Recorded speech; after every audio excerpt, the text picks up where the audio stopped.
દાતાશ્રીઓ છે અને કેટલે બિલ્ડિંગ પૂજી છે તે પણ બતાવું. અને આપણે ઘણો પણ માલ સામાન આવી ગયો છે અને કોટા પણ આપણે માર્બલના લાગવા મળ્યા છે અને સ્ટાઇલ પણ લાગવા મળી છે. તો ચાલો બતાવું.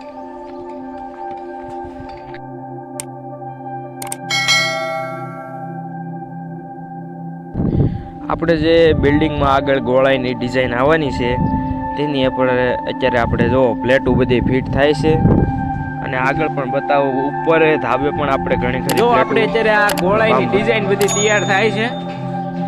ઘણી તૈયાર થઈ ગઈ છે અને ઘણી તૈયાર થતી આવે છે. તો જો આપણે આ માર્બલના કોટા પણ લાગવા મળ્યા છે. જો આ ગોળાઈ છે. હું રસોડું પણ બતાવું. આપણે મોટું જે ભંડાર રસોડું થવાનું છે તે પણ બતાવું. જો આ રીતની બધી અંદર સુવિધા થશે. અત્યારે તો બધા આપણે મજૂરભાઈ જે આવે કામ કરે તે રહેશે બધા. તો જો આપણે આ રસોડું આ સુલું તૈયાર થઈ ગઈ છે. સામે સામે 2 સુલું છે એટલે 4 સુલું છે આપણે. આ છે આપણે વિજયભાઈ. વિજયભાઈ કેટલે કામ પૂછ્યું ભાઈ?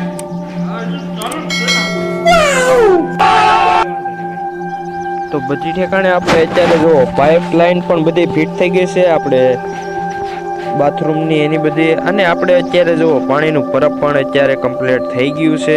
અને આ રીતનું આપણે બધું આશ્રમમાં કામગીરી ચાલુ છે.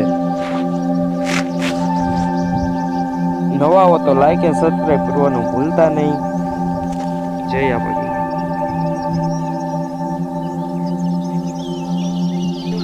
તો આપણે જો આ પાણીનું આ બધી વ્યવસ્થા થઈ ગઈ છે પાણીના પરબની ને એવી બધી. ચાલો અત્યારે આપણે બિલ્ડિંગમાં ઉપર જે કામ થઈ રહ્યું છે તેનું બતાવું બધું. આ ગોળાઈનું કામ તો બધું થઈ ગયું છે. આ ડિઝાઇન છે આપણે આવવાની છે બિલ્ડિંગમાં. અને આ સેવકો માટે આપણે રોકાવા માટેના રૂમ પણ ઘણું ખરું કામ પતી ગયું છે.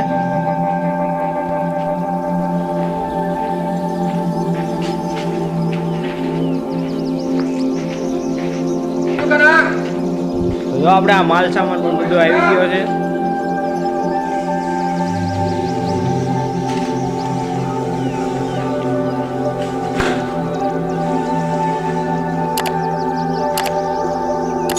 સીતારામ બાપુનો રૂમ કમ્પ્લીટ થઈ ગયો છે. લાઇટ ફિટિંગ ને એવું જ બાકી છે. અત્યારે આપણે જો સ્ટાઇલ ને એવું બધું લાગી ગયું છે.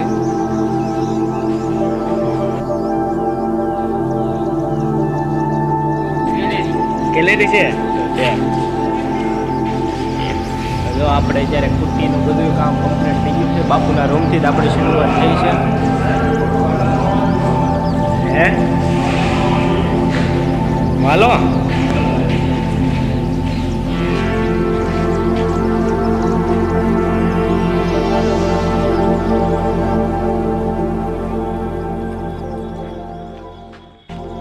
રાજુભાઈ જય આપા ગીગા.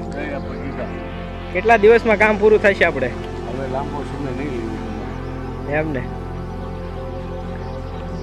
જો આપણે એટલી બિલ્ડિંગ કમ્પ્લીટ થઈ ગઈ છે. બાપુના રૂમથી આપણે સ્ટાઇલ ને એવું બધું લાગવાનું ચાલુ થઈ ગયું છે.